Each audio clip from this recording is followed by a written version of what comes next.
Hi everyone, welcome back to our channel. ఈరోజు మన ఛానల్లో వచ్చేసి సాఫ్ట్గా జ్యూసీగా ఉండే రవ్వ లడ్డు అనమాట. ఎన్ని రోజులైనా సరే పాడవకుండా అదే టేస్ట్ తోటి అదే జ్యూసీగా సాఫ్ట్గా ఉంటాయి. యాక్చువల్గా రవ్వ లడ్డు అంటే చాలా టైప్స్ ఉంటాయి, బట్ అవన్నీ కాదు. అసలైన రవ్వ లడ్డు అంటే ఇదే అనమాట. చాలా అంటే చాలా టేస్టీగా ఉండిద్ది. అమ్మమ్మల కాలం నుంచి ఇదే ఫాలో అవుతున్నారు. మా అమ్మమ్మ మా అమ్మకి నేర్పించింది. మా అమ్మ నాకు నేర్పించింది. సో, నేను మీకు చెప్తున్నాను. మా ఇంట్లో ఎప్పుడు చేసినా రవ్వ లడ్డు ఇలానే చేస్తాము. సో, రెసిపీలోకెళ్ళిపోదామా? ఫస్ట్ ఆఫ్ ఆల్ ఒక అర లీటర్ పాలు కాగపెట్టుకోండి. ఇవి మంచిగా కాగాలనమాట. బాగా పొంగొచ్చినాక కూడా ఒక 5 మినిట్స్ బాగా కాగిన తర్వాత తీసి పక్కన పెట్టేసుకోండి. ఈలోపు ఒక మిక్సీ జార్ తీసుకొని అందులోకి ఇక్కడ నేను కప్పు కొబ్బరి తీసుకుంటున్నాను. దీన్ని బాగా తురుము పట్టుకోవాలనమాట. మీకు ఓపికుంటే తురుము పట్టుకోవచ్చు. లేదంటే ఇలా మిక్సీలో ఏసుకోవచ్చు.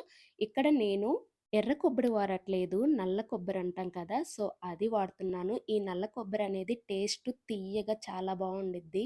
నార్మల్‌గా ఎండు కొబ్బరితో పోల్చుకుంటే దీని కాస్ట్ కొంచెం ఎక్కువే ఉండిద్ది. కాపోతే ఇది నార్మల్‌గా ఒట్టిది తిన్నా కూడా చాలా స్వీట్‌గా ఉండిద్ది. సో, కప్పు కొబ్బరి తీసుకున్నాను. అందులోకి 2 ఇలాచి, నెక్స్ట్ 1 స్పూన్ నువ్వులనమాట. నువ్వులనేవి ఖచ్చితంగా ఎయ్యాలి. అప్పుడే రవ్వ లడ్డుకి ఇంకొంచెం టేస్ట్ పెరిగిద్దనమాట. ఇలా మిక్సీ పట్టుకున్నాక చూసారు గదా! ఇంత మెత్తగా మిక్సీ పట్టుకున్న తర్వాత దీన్ని పక్కన పెట్టేసుకోండి. ఈ పాల మీద ఉన్న తేటంతా తీసి నార్మల్‌గా పాలుంచుకోండి. నెక్స్ట్ రవ్వ వేయించుకోవడానికి ఒక పాన్ కానీ, లేదంటే ఇలాంటిది ఒక బాండీ కానీ తీసుకోండి. కొంచెం అడుగు మందంగా ఉండే బాండీనే తీసుకోండి. అందులోకి పావు కప్పు నెయ్యి వేసుకోవాలి. నెయ్యి ఇలా బాగా మెల్ట్ అయిన తర్వాత నేను ఫ్రిడ్జ్‌లోంచి తీసాను కాబట్టి కొంచెం లేట్‌గా మెల్ట్ అయింది. నెయ్యంతా మెల్ట్ అయిన తర్వాత ఇక్కడ నేను 2 కప్పులు రవ్వ తీసుకుంటున్నాను.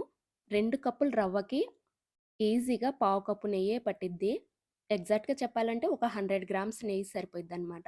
ఇన్ కేస్ మీరు కేజీ రవ్వ తీసుకుంటే పావు కేజీ నెయ్యి సరిపోయిద్ది. సో, ఇప్పుడు రవ్వనంతా మంచిగా ఫ్రై చేసుకోవాలి. యాక్చువల్‌గా నెయ్యిలో బాగా రవ్వని ఫ్రై చేస్తే టేస్ట్ చాలా బావుండిద్ది తినేటప్పుడు. రవ్వ అనేది పంటికి అంటుకోకుండా సాఫ్ట్‌గా, జ్యూసీగా ఉండిద్ది.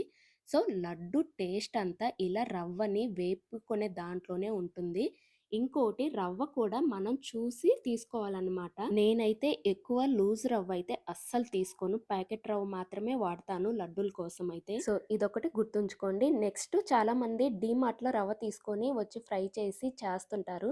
ఆ రవ్వ కూడా అంత టేస్ట్ అనిపిచ్చదు. అంత బాగా కుదరవనమాట రవ్వ లడ్డూలు.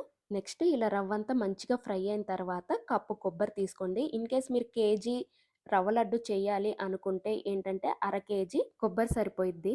అంటే 500 గ్రామ్స్ కొబ్బరైతే సరిపోయిద్దనమాట. రవ్వని, కొబ్బరిని మంచిగా ఫ్రై చేసుకోవాలి. ఆ స్మెల్ మీకు తెలిసిద్దనమాట. చాలా అంటే చాలా మంచి స్మెల్లొచ్చిద్ది. అలా మంచిగా స్మెల్లొచ్చిందంటే 2 చాలా బాగా ఫ్రై అయినట్టు. సో, ఇప్పుడేంటంటే కొంచెం ఎక్కువ కూడా అవసరం లేదు. చిటికెడు ఉప్పు వేసుకోండి. రవ్వంతా ఫ్రై అయిన తర్వాతే ఈ చిటికెడు ఉప్పేసుకోండి. సో, ఇప్పుడు మంచిగా ఓసారి కలతిప్పుకొని ఇప్పుడు స్టవ్ ఆఫ్ చేసుకొని ఈ రవ్వనంతా తీసి పక్కన పెట్టేసుకోండి. చూసారు కదా! రవ్వంతా బాగా మంచిగా ఫ్రై అయింది. సో, ఇప్పుడు ఈ రవ్వనంతా తీసేసుకొని పక్కన పెట్టేసుకోండి. ఇలానే బాండీలోనే ఉంచొచ్చు. లేదంటే ప్లేట్‌లోకైనా ట్రాన్స్‌ఫర్ చేసేసుకోవచ్చు. బట్ నేనైతే గిన్నెలు ఎక్కువవుతాయని ఇలా ఫ్రై చేసిన బాండీలోనే ఉంచాను. ఇప్పుడు 2 కప్పుల రవ్వకి కప్పు పంచదార సరిపోయిద్ది. కప్పు పంచదార వేసుకోండి. చాలామంది ఏంటంటే పంచదార వేసినాక కూడా కొంచెం సేపు ఒక 2 మినిట్స్ అలా ఫ్రై చేస్తారు. ఇక్కడైతే నేను అలా ఫ్రై చేయట్లేదు. ఇంకొంతమందేంటంటే షుగర్‌ని బాగా పౌడర్‌లాగా చేసి వేస్తారు. అలా కూడా రవ్వ అనేది అసలు టేస్ట్ ఉండదనమాట తినేటప్పుడు లడ్డు అనేది. నేను చేసే ఈ ప్రాసెస్‌లో రవ్వ లడ్డు కొంచెం డిఫరెంట్‌గా ఉండిద్ది. ఒకటేంటంటే రవ్వంతా బాగా ఫ్రై అయిన తర్వాత పంచదారేస్తాను. ఇక్కడైతే నేను షుగర్ పౌడర్ అయితే వేయను. ఇప్పుడు అరకప్పు పాలు వేసుకొని ఒకసారి మంచిగా కలుపుకోండి.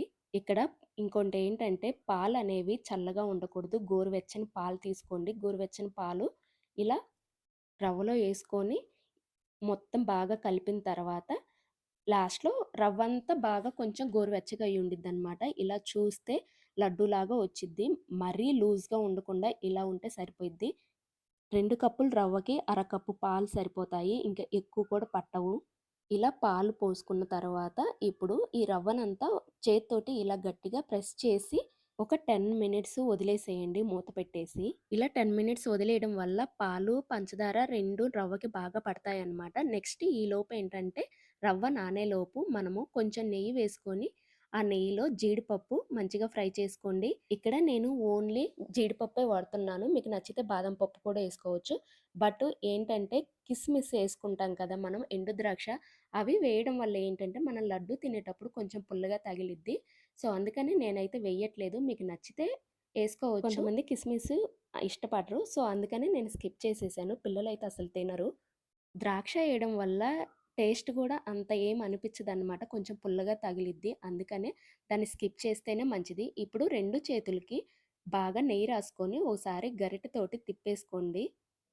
ఇలా గరిటెతో మొత్తం తిప్పేసుకున్నాక గరిటెకున్న రవ్వనంతా రిమూవ్ చేసేసుకోండి. గరిటెతో తిప్పిన తర్వాత గరిటె పక్కన పెట్టుకొని హ్యాండ్ తోటి ఒకసారి మంచిగా కలుపుకోండి.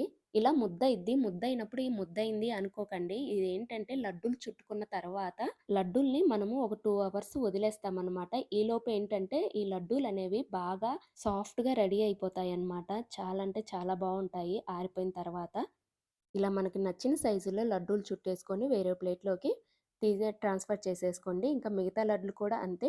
ఒకే చేత్తో చేయకుండా ఒక చేత్తోటి ప్రెస్ చేస్తూ, ఒక చేత్తోటి ఒత్తుకోండి. అప్పుడే లడ్డూలనేవి విరిగిపోకుండా ఉంటాయన్నమాట. మన ఛానల్‌లో రవ్వ లడ్డూవి చాలానే ఉన్నావి. బెల్లంతోటి అలా చేసినవి. ఒకసారి ఇంట్రెస్ట్ ఉంటే ఒకసారి చెకౌట్ చేయండి. ఇన్ని రవ్వ లడ్లు నేను చేసిన నా ఫేవరెట్ రవ్వ లడ్డు అంటే ఇదే అన్నమాట. చాలా అంటే చాలా టేస్టీగా ఉండిద్ది. చాలా ఫేవరెట్ నాకిది. నేను చేసిన రవ్వ లడ్లని ఒక ఎత్తయితే అసలైన రవ్వ లడ్డు ఇదే అన్నమాట. ఇది అమ్మమ్మ చేసిన రవ్వ లడ్డు. మేమెప్పుడైనా సమ్మర్ హాలిడేస్‌కి అలా ఎళ్తే ఫస్ట్ మాకు ఈ రవ్వ లడ్డూలే చేసి పెట్టిద్ది. అంతిష్టం మాకు. ఈవెన్ ఈ సంక్రాంతికి కూడా మా అమ్మమ్మ మా కోసం ఇవి చేసి పంపించింది. సో, ఫైనల్‌గా ఈ రవ్వ లడ్డూల్ని ఫ్యాన్ కింద కానీ, నార్మల్‌గా ఒక ఏదన్నా ప్లేట్‌లో కానీ వేసుకొని ఒక 2 అవర్స్ వదిలేసేయండి కదిలిచ్చకుండా. అప్పుడంటే చాలా అంటే చాలా సాఫ్ట్‌గా, జ్యూసీగా ఉండిద్ది. సో, మీకు ఒకటి చూపిస్తాను చూడండి రవ్వ లడ్డు. మీకు చూస్తేనే తెలిసిద్ది దాని స్ట్రక్చర్ ఎంత బాగా కుదిరింది అని. సో, చూసారు కదా! లోపల కూడా ఎంత బాగా డ్రై అవ్వకుండా జ్యూసీగా ఉంది. సో, దీన్నేంటంటే గాలి తగలని ప్లేస్‌లో స్టోర్ చేసుకుంటే ఒక 10 డేస్ ఉంటాయి. 10 డేస్ కంటే ఎక్కువ ఉండవు. ఎందుకంటే మనం పాలు పోసాం కాబట్టి కొంచెం బూజు పట్టే ఛాన్సులున్నాయి. సో, అందుకని ఇవి ఒక 10 డేస్ అయితే ఈజీగా నిల్వుంటాయి. సో, ఇంకెందుకు లేటు ఈ వీడియో చూసాక ఒకసారి ట్రై చేయండి. ఎలా వచ్చిందో మీ ఫీడ్‌బ్యాక్ నాకు కింద కామెంట్ చేయండి. వీడియో గనుక నచ్చితే లైక్ చేయండి, షేర్ చేయండి, అలానే సబ్స్క్రైబ్ చేసుకోండి. నెక్స్ట్ మరిన్ని వీడియోస్ కోసం మన ఛానల్‌ని ఫాలో అయిపోండి. మళ్ళీ ఒక మంచి వీడియోతోటి మీ ముందుకొస్తాను.